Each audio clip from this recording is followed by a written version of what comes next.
ಅಯೋಧ್ಯೆ ಶ್ರೀರಾಮೋತ್ಸವ ವಿಶೇಷ ಕಾರ್ಯಕ್ರಮಕ್ಕೆ ಸ್ವಾಗತ. ನಾನು ಪ್ರಮೋದ್. ರಾಮಲಲ್ಲಾ ಪ್ರಾಣ ಪ್ರತಿಷ್ಠಾಪನೆಗೆ ಈಗ ಕ್ಷಣಗಣನೆ ಆರಂಭವಾಗಿದೆ. ಅಯೋಧ್ಯೆಯಲ್ಲಿ ಹಬ್ಬದ ಸಂಭ್ರಮ ಮನೆ ಮಾಡಿದೆ. ಎಲ್ಲ ರಾಮ ಭಕ್ತರು ಕೂಡ ಈಗ ಅಯೋಧ್ಯೆಗೆ ಆಗಮಿಸ್ತಾ ಇದ್ದಾರೆ. ಇದರ ಜೊತೆಗೆ ಈಗ ಅಯೋಧ್ಯೆ 7 ಸುತ್ತಿನ ಕೋಟೆಯಾಗಿ ಪರಿವರ್ತನೆ ಆಗಿದೆ. ಭಾರೀ ಪ್ರಮಾಣದ ಬಿಗಿ ಭದ್ರತೆಯನ್ನು ಈಗಾಗಲೇ ಇಲ್ಲಿ ಏರ್ಪಾಡು ಮಾಡಲಾಗಿದ್ದು, ಹಂತ ಹಂತಕ್ಕೂ ಹೆಜ್ಜೆ ಹೆಜ್ಜೆಗೂ ಭದ್ರತಾ ಸಿಬ್ಬಂದಿಯನ್ನು ನಿಯೋಜಿಸಲಾಗಿದೆ. ಇದರ ನಡುವೆ ಪ್ರಧಾನಿ ನರೇಂದ್ರ ಮೋದಿ ಅವರು ಇವತ್ತು ಧನುಷ್ಕೋಡಿಯಲ್ಲಿ ವಿಶೇಷವಾದಂಥ ಪೂಜೆ ಸಲ್ಲಿಸಿದರು. ಸಮುದ್ರ ಸ್ನಾನ ಮಾಡಿ ಕೋದಂಡ ಸ್ವಾಮಿ ದೇವರಿಗೆ ಪೂಜೆಯನ್ನು ಸಲ್ಲಿಸಿದರು. ಹಾಗೆ ಇದೇ ಸಂದರ್ಭದಲ್ಲಿ ರಾಮ ಸೇತುಗೂ ಸಹ ಪ್ರಧಾನಿ ನರೇಂದ್ರ ಮೋದಿ ವಿಶೇಷವಾದಂಥ ಸೇವೆಯನ್ನು ಪೂಜೆಯನ್ನು ಮಾಡಿದರು.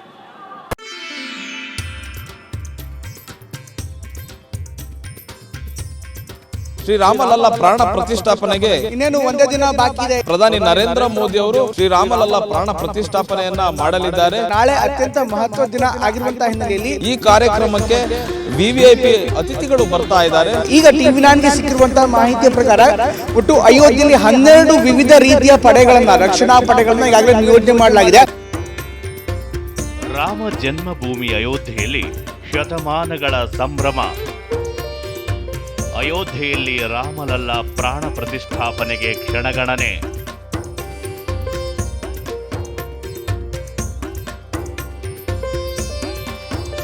ಶತಮಾನಗಳ ಸಂಭ್ರಮ. ತ್ರೇತಾಯುಗದಲ್ಲಿ ದುಷ್ಟ ಸಂಹಾರಕ್ಕಾಗಿ ಅವತರಿಸಿ ಬಂದ ಆದರ್ಶ ಪುರುಷನೇ ಶ್ರೀರಾಮ. ಅಂಥ ಶ್ರೀರಾಮನ ಜನ್ಮಭೂಮಿ ಅಯೋಧ್ಯೆಯಲ್ಲಿ ಮತ್ತೆ ಗತವೈಭವ ಮರಳಿದೆ. ನಾಳೆ ಮಧ್ಯಾಹ್ನ ಸರಿಯಾಗಿ 12 ಗಂಟೆ 20 ನಿಮಿಷದಿಂದ 12:55ರವರೆಗೆ ಬಾಲರಾಮನ ಪ್ರಾಣ ಪ್ರತಿಷ್ಠಾಪನೆ ನೆರವೇರಲಿದ್ದು, ಈ ದಿವ್ಯ ಸನ್ನಿವೇಶ ಕಣ್ತುಂಬಿಕೊಳ್ಳಲು ಎಲ್ಲರೂ ತುದಿಗಾಲಲ್ಲಿ ನಿಂತಿದ್ದಾರೆ.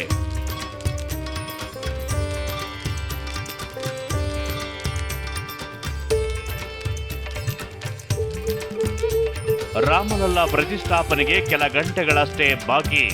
ಝಗಮಗಿಸುತ್ತಿರುವ ರಾಮ ಮಂದಿರ. ಹೂವು ದೀಪಾಲಂಕಾರದಿಂದ ಅಲಂಕಾರ. ಸ್ವರ್ಗದಂತೆ ಅಯೋಧ್ಯೆ ನಗರಿ ಸಿಂಗಾರ.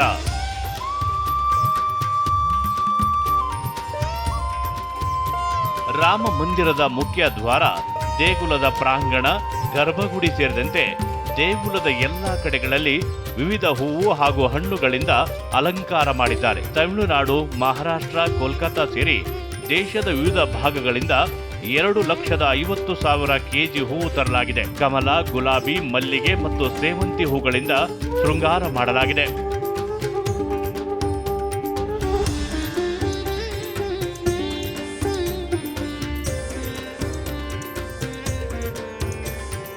ರಾಮ ಮಂದಿರಕ್ಕೆ ಪ್ರಧಾನಿ ನರೇಂದ್ರ ಮೋದಿ ಅವರು ಇದೇ ಗೇಟ್ನ ಮೂಲಕ ತೆರಳುತ್ತಾರೆ. ಈ ಗೇಟನ್ನು ಸಂಪೂರ್ಣವಾಗಿ ಸಿಂಗರಿಸಲಾಗಿದೆ.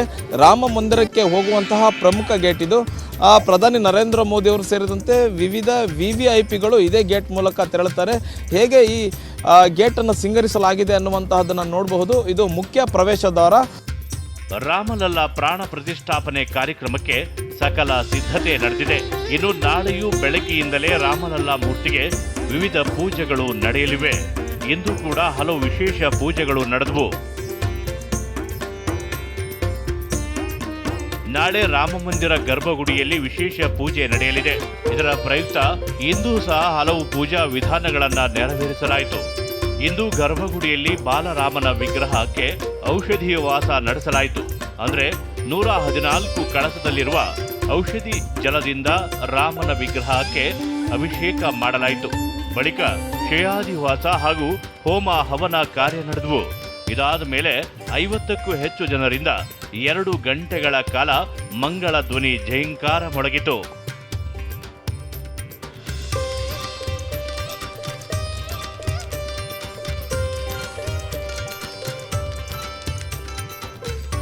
ಬಾಲರಾಮನ ಪ್ರತಿಷ್ಠಾಪನೆಗೆ ಕ್ಷಣಗಣನೆ ಶುರುವಾಗಿದೆ. ಪ್ರಧಾನಿ ಮೋದಿ ಸೇರಿದಂತೆ ದೇಶದ ಗಣ್ಯಾತಿ ಗಣ್ಯರು ಭಾಗಿಯಾಗಲಿದ್ದಾರೆ.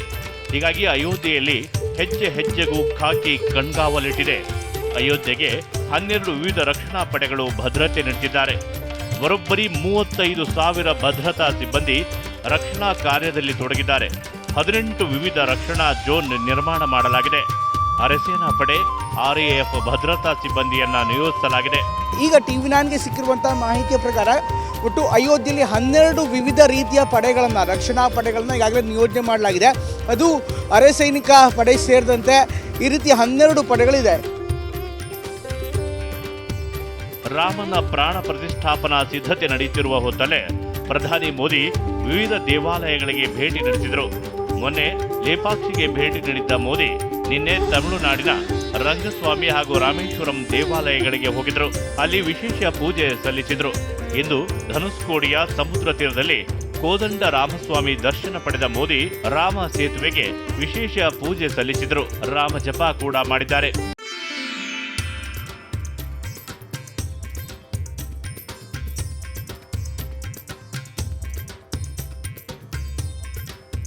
ನಾಳೆ ಮಧ್ಯಾಹ್ನ 12:05 12:55 ಪ್ರಾಣ ಪ್ರತಿಷ್ಠಾಪನೆ ನಡೆಯಲಿದೆ. ರಾಮಲಲ್ಲಾ ಪ್ರಾಣ ಪ್ರತಿಷ್ಠಾಪನೆಯಲ್ಲಿ ಪ್ರಧಾನಿ ಮೋದಿ ಭಾಗಿಯಾಗಲಿದ್ದು ಅವರೇ ಪ್ರಾಣ ಪ್ರತಿಷ್ಠಾನದ ಮುಖ್ಯ ಯಜಮಾನನಾಗಲಿದ್ದಾರೆ.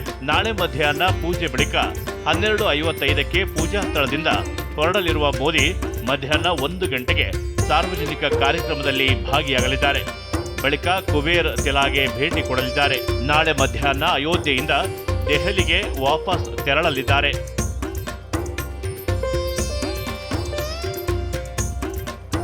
ಇನ್ನು ಪ್ರಧಾನಿ ಮೋದಿ ನಾಳೆ ನಡೆಯುವ ಪ್ರಾಣ ಪ್ರತಿಷ್ಠಾಪನದ ಪ್ರಮುಖ ಯಜಮಾನನಾಗಲಿದ್ದಾರೆ. ಅವರ ಜೊತೆಗೆ ಇನ್ನು 15 ಜೋಡಿ ದಂಪತಿ ಯಜಮಾನರಾಗಿ ವಿಧಿವಿಧಾನ ಪೂರೈಸಲಿದ್ದಾರೆ. ದೇಶದ ವಿವಿಧ ರಾಜ್ಯದ ದಲಿತ, ಬುಡಕಟ್ಟು, ಒಬಿಸಿಗೆ ಸೇರಿದ ದಂಪತಿಯನ್ನ ಯಜಮಾನನಾಗಿ ಆಯ್ಕೆ ಮಾಡಲಾಗಿದೆ.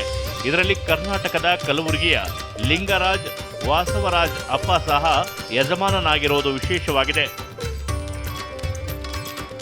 ಪ್ರಮೋದ್ ಜೊತೆ ಹರೀಶ್, TV9 ಅಯೋಧ್ಯೆ.